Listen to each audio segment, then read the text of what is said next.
दिवस आनंदात जातात, पटकन जातात.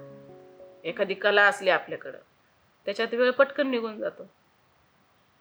बाकीच्या कुठल्या फालतू गोष्टी असतील, काही असन, ते डोक्यात राहत नाही कलेमुळं. चला आपल्याला कुठलं डिप्रेशन आहे, काय आहे, आता टेन्शन सगळ्यांना असतं. तर त्या टेन्शनमधून सुद्धा माणूस पटकन बाहेर येतो कलेमुळं. एखादी कला आहे आपल्यामध्ये, ती आपण करत राहिलं तर कुठलंच टेन्शन येत नाही माणसाला. मला रांगोळी तर आवडतेच. काही बी असं तर विणकामचं आवडतं मला. काही नवीन डिझाईन असेल तर ते बघते, ते करायचा प्रयत्न करते. मम्मी तर पूर्ण डिझाईन, तिला फॅशन डिझाईन आवडतं, स्टायलिंग किंवा काही पण डेकोरेशन डिझाईन रिलेटेड सगळं. विणकाममध्ये मी बॅग बनवू शकते, बॅग बनवते. पडदे येतात करायला, दरवाजाला लावायचे पडदे, तोरण हे बनवते.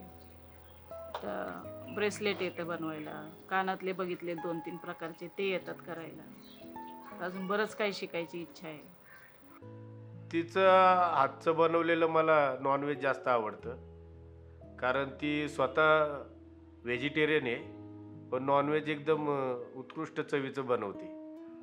खूप पहिल्यापासून जसं लग्न झालंय माझं, तसं ती जेवण एकदम चांगल्या पद्धतीचं आणि चवीचं बनवते. 7वीपासून जेवण बनवायला शिकले. आता आई कामाला जायची मम्मी, मग त्याच्यामुळे बनवायला सांगितलं मम्मीने. भाजी बनवायची मी, चपाती भाकरी मम्मी करायची, मी भाजी बनवायची, कुकर लावायची.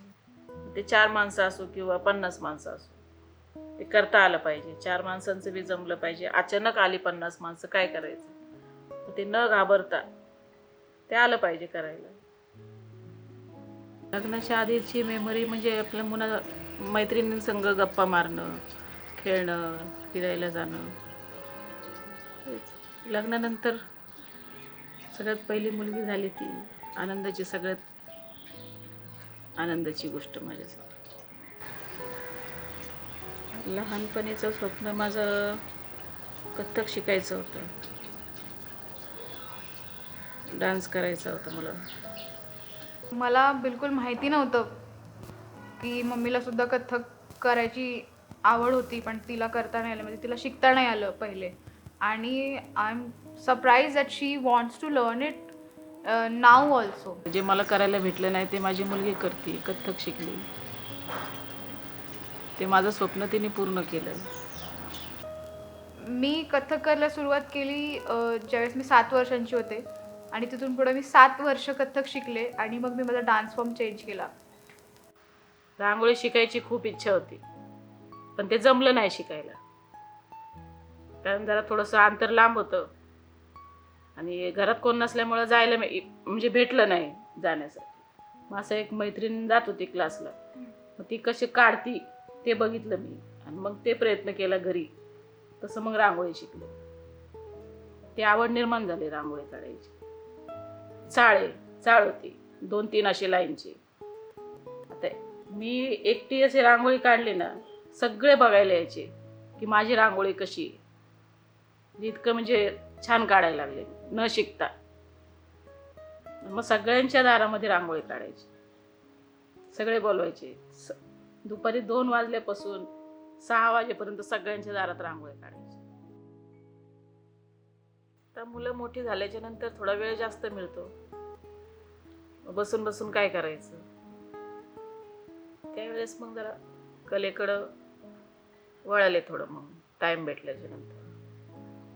पहिला वेळ नव्हता. एक मुलगी झाली, ती थोडी मोठी होस तर दुसरी झाली, मग मुलगा झाला, मग त्यांच्यात वेळ भरपूर गेला. मग आता कसं सगळे मोठे झालेत, आता भरपूर वेळ आहे. मग आता करायचं जे दिसल ते. कला कुठली अशी वाटली चांगली ते करायचा प्रयत्न करते. विणकाम कोणीच शिकवलं नाही. माझी आई बनवत होती त्यावेळेस मी झालेले बी नसन. त्यावेळेसचा तिचा केलेला पडदा होता, तो पडदा मी उसून बघितला कसं केलं, आणि मग विणायचं तसं बघितलं आणि केलं प्रयत्न करून. तर ज्वेलरीमध्ये बरेच प्रकार आहेत, ते शिकायचे आहेत मला. आता नुसते कानातले बनवते, अजून बरंच काही काही आहे. गळ्यातलं बनवायचं असतं, नथ बनवायची शिकायची, भरपूर आहे. बांगड्या करायला शिकायचे, भरपूर आहे. शिकायसारखं भरपूर असतं. ते हळूहळू प्रयत्न करणार मी शिकायचा.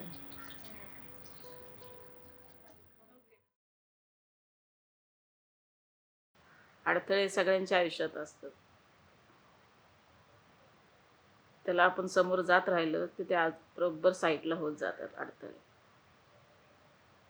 त्यामुळे आता तर माझ्या आयुष्यात कसलेच अडथळे नाही आहेत.